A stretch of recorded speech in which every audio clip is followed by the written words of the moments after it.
Ex-wife wants to reconnect, but I have a new life, what do I do? Throwaway, for reasons that will be blatantly obvious shortly. My ex-wife and I were married for 12 years. She was the best thing to ever happen to me, and when she came into my life I had everything I could ever dream of. We had our ups and downs, I am not going to sugarcoat it, but we always felt solid, and I always assumed we would be together forever. We both wanted a family, but had issues trying to conceive. Our IVF journey was not straightforward. My ex-wife was pregnant 3 times, and on all 3 occasions, we lost the baby. The third one was by far the worst. She was far enough along that we had told everyone, started decorating, and really felt like parents. This was a natural pregnancy, and felt like our own little miracle. It was the happiest time of my life. And then we ended up in hospital. We live abroad, and even though we were living in a foreign country, we had quality health insurance and access to world-class healthcare. The hospital was amazing, they took such good care of my ex-wife. But irrespective of the care, it was the worst of times. All I really remember is being on the phone to the insurance company, standing outside the hospital, crying uncontrollably, whilst my wife has an emergency operation to save her life.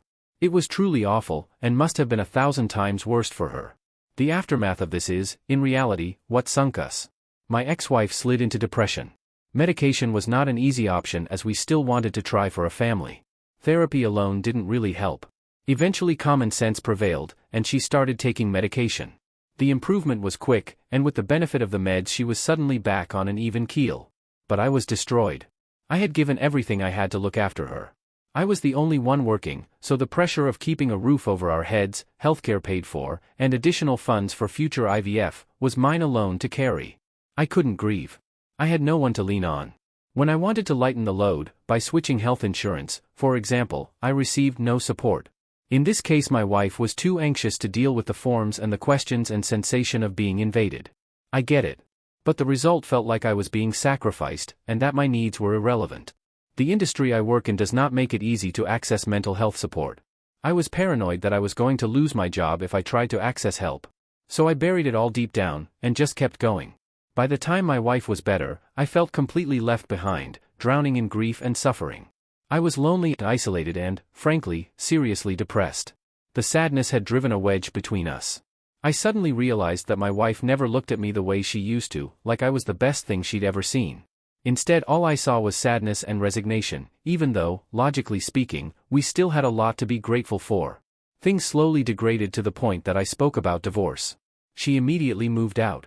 For a while it felt like a separation, as if we could reset and find a way forward. We would get dinner occasionally.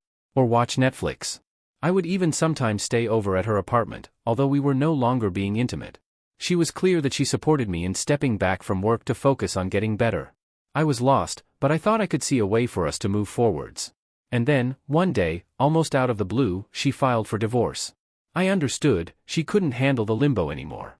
And whilst I was getting better, and finally accessing support, the improvements were slower than I hoped for. I cried. I begged.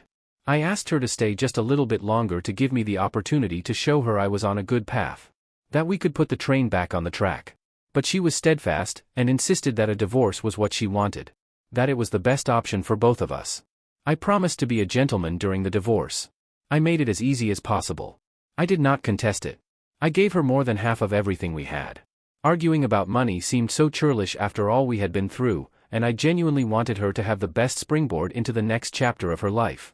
I quit my job to focus in myself. I contracted a little. I eventually started feeling like I might just have a future to look forward to. And then I met someone new, and I had something to smile about for the first time in a very long time. My girlfriend is lovely. Truly wonderful. The kindest and most generous person I have ever met. She is patient with me, and knows that the baggage I carry isn't always light. She doesn't judge me, but instead supports me to continue my therapy, and grow as a more resilient, and more complete, person. She is 10 years younger than me, and would love to try for a family. We don't have years to waste like we did in our 20s, but it also doesn't feel rushed. It feels right. I propose. She says yes. We have planned to have an engagement party next month, and then have a courthouse marriage the month after, with a family ceremony/blessing later, when we can get everyone together. Out of nowhere my ex-wife calls. She misses me. She misses us. She wants to give it another go. The bottom has just dripped out of my world. She is my person. The funniest, sharpest, wittiest, most intelligent person I have ever met. But it also feels manipulative. After all, haven't we been here before? I can't believe I am considering leaving my fiancé, but the very fact that it wasn't an instant no shows that I clearly am. If I was single, I would have said yes in an instant. But I'm not. I have a life. I have made plans. I have made promises. I can't think straight. I don't know what to do.